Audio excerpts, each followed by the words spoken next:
Excuse me, I'm thinking here. Hello, welcome to episode 7, the Thanksgiving edition.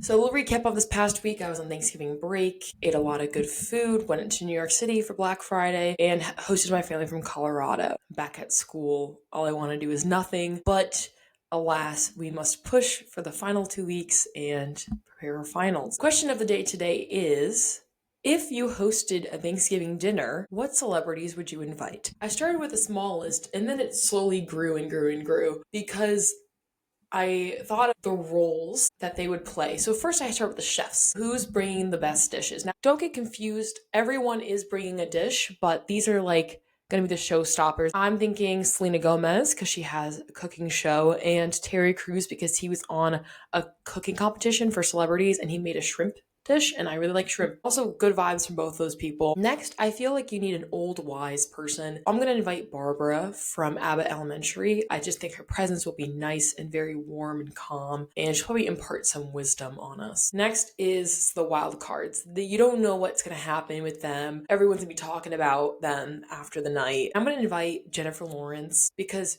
you never know what she's gonna say. She's gonna have so many funny stories. She's gonna be very entertaining. And then Brittany Broski, who I've mentioned in previous episodes, she's an influencer and she has her own podcast. She sounds like an absolute joy. And then we have the storytellers. They're gonna be the people that are captivating when everyone's doing side conversations. The minute they start speaking, everyone quiets down to hear what they're going to say.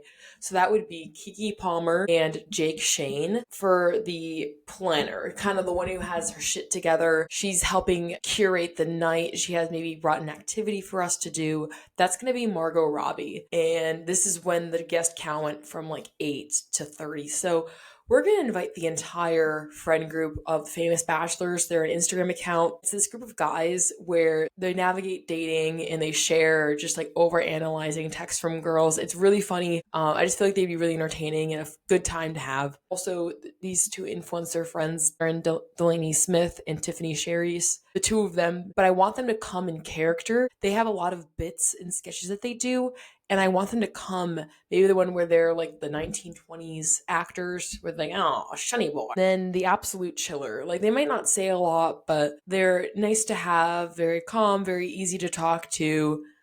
Probably Seth Meyers would be my choice for that one. I feel like at every holiday party, especially in the movies, there's always someone that goes to the piano and sings a little song that brings everyone together after dinner's over.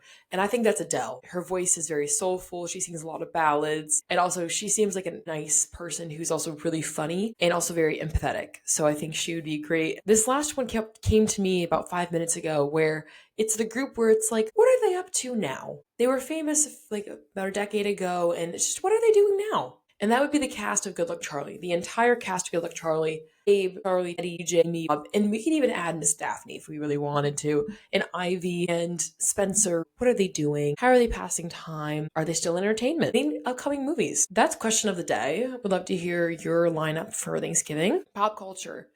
Um, for my fans of Summer I Turned Pretty, as the season ended with Conrad and Steven beefing and not ending on good terms, well, rest assured that they have made up and made out on the kiss cam at a sports game. My friend sent me the picture of that and it made my day. I loved seeing that. I love the bromance. It is the end of November. It's getting cold. Most days it's like 35 degrees outside. Everyone is in worm mode. And this is what I mean by that, where they have their hoods up and all you see is their face and they're just kind of like a long tube. Just worms. Everyone's worms right now. I'm in worm mode. You're in worm mode. Just must embrace it.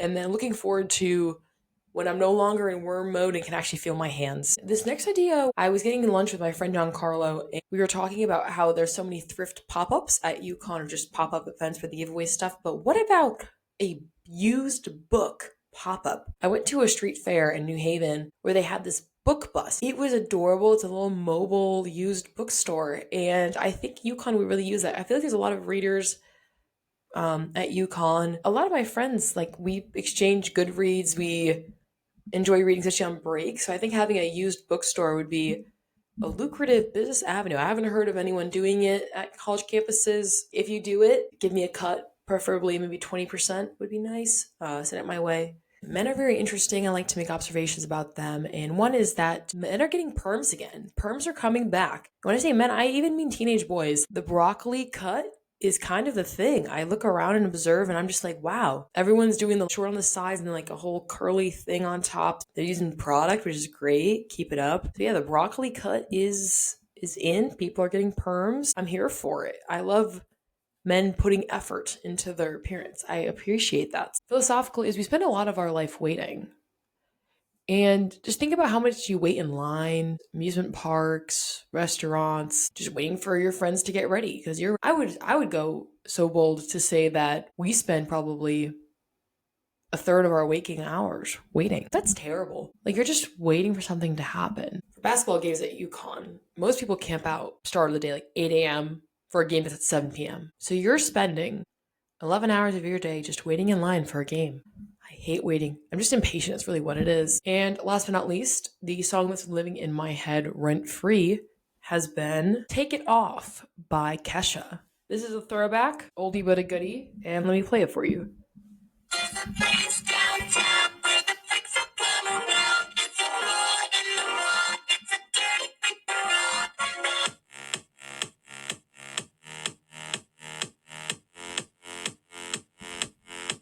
When the dark of the night comes around, that's the time that the animal comes alive, looking for something wild. And now we're looking like pimps in my gold Trans Am. Got a water bottle full of whiskey in my handbag. Got my drunk text on, I'll regret it in the morning. But tonight, I don't give a There's a place downtown where the freaks will come around. It's a hole in the wall. It's a dirty free for all. When they turn me on, when they take it off, when they take it off, everybody take it off. There's a place I know if you're looking for a show where they go hardcore and there's glitter on the floor. When they turn me on, when they take it off, when they take it off, everybody take it off. All right, you get the gist. It's a fire song. You can run to it. Yeah, thanks for watching. I'll see you next week for episode 8. Bye.